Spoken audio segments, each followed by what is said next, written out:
Ако ние не бяхме толерантни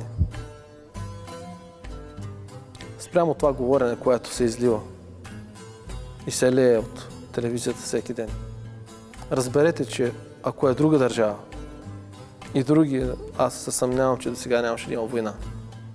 До кога? Който оцелее. Толкова ли е лошо положението? Да, толкова лошо.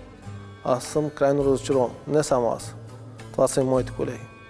А ако някой драсне клечката? Лошо. Много лошо. Като гледам как реагират веднага другата страна, ако излезнат срещу някой да говори срещу тях така, съмнявам се. Може ли чашата да прелее? Може чашата да прелее, разбира се. Ако продължава по този начин.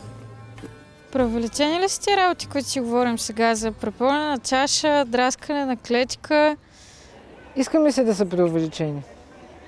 Но все пак трябва да гледаме и в реалността и трябва да сме подготвени за всичко, защото ако продължава тази ислямизация на България, народът вече ще му писне и наистина ще драсне клечката.